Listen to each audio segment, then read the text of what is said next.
All right, everyone, we have the last polling that we're going to have for the election season. Of course, today is actual election day. It remains pretty much unchanged. Link in the description, not archived, of course. It's a rolling average by RCP.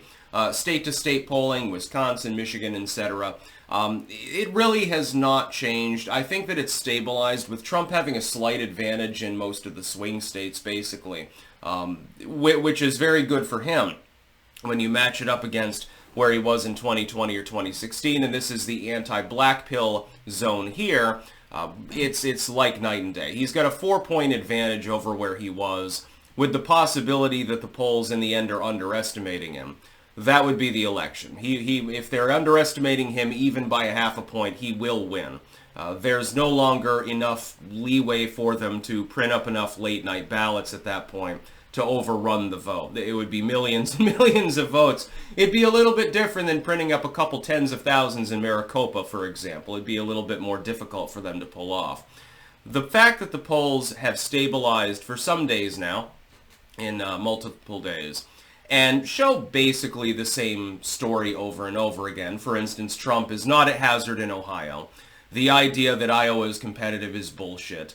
There's no competition in Florida, in Texas, etc., and that he's riding slightly above Kamala Harris in all of these states, and a little bit further than that if you look at like Arizona, is very, very good news. Nonetheless, you should get out and vote like you're a point or two behind, because there is always the possibility that Trump is overstated in the polls. This is not likely, but there is the possibility of this.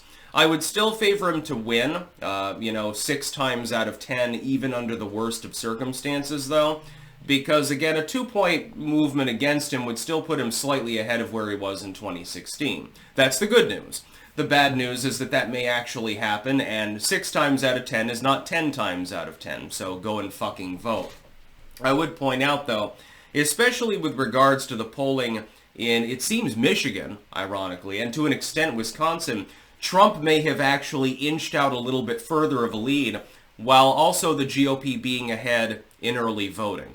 That means that I have a feeling that the old blue wall states are probably going for Donald Trump. That gets him pretty goddamn close, by the way, to the mark.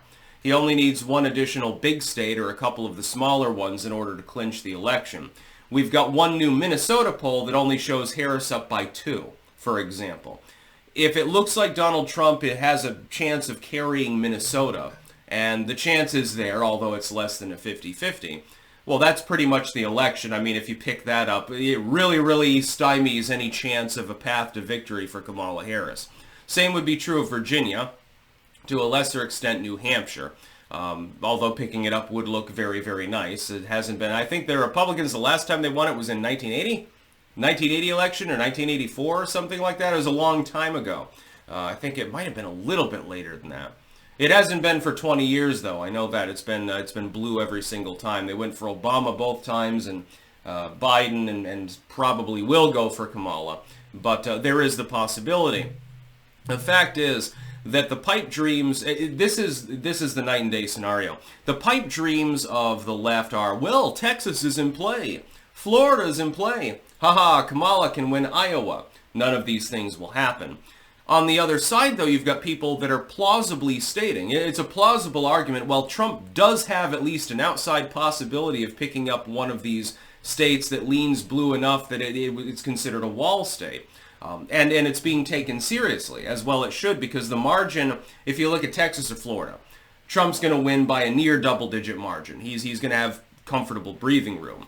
All things considered, though, when I look at the polling in Minnesota or New Hampshire, you might not have that same level of breathing room. Any outperformance by Trump will guarantee him the election. And there aren't enough ballot printers from Dominion or anything like that to go burr in order for them to countermand that. We're talking millions, not tens of thousands of votes, millions of votes this time around. But despite all of the excess enthusiasm, despite the tailwind, and despite the relatively favorable polling, it remains up to us to put Donald Trump over the finish line. We now have 2 demonstrable paths that our country can follow. We go with Donald Trump, we have relatively sane leadership and a foreign policy that makes sense, and a continuation of tax relief, which takes a burden off of the broad middle class, or we can go with the psycho chick, whose running mate is basically a blob when you think about it. And Tim Walz is arguably less qualified than her, and that's going some. He worries me because, I mean, his hyperbolic antics up on stage, it's basically like a microcosm of the white dudes for Harris thing. It's really, really cringe, and I don't really want to have to see that for 4 fucking years. So I'd rather shuffle these people back off to their McMansions where they belong, so they can play NIMBYist and yell at the neighbors. Can you imagine Kamala when she gets elderly? She's going to be that crazy lady that sits on her porch and yells at the neighbors' kids to get the fuck off her lawn and weird shit like that. Whereas Donald Trump, he doesn't have that problem. His lawn is so big you can't see them from the edge of his property anyway, so he doesn't give a damn. The polls are unchanged at this time. Going into the election, it's pretty stable, which it's a stability that we didn't see in the last election, by the way.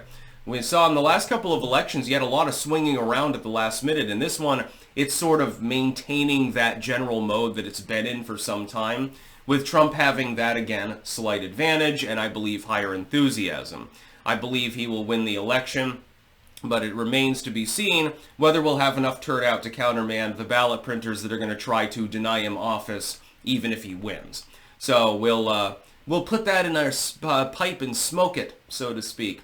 We're hoping that Donald Trump wins and that we can forestall 4 years of complete goddamn insanity, which is what you would get under a Kamala regime. That's about all. Peace out.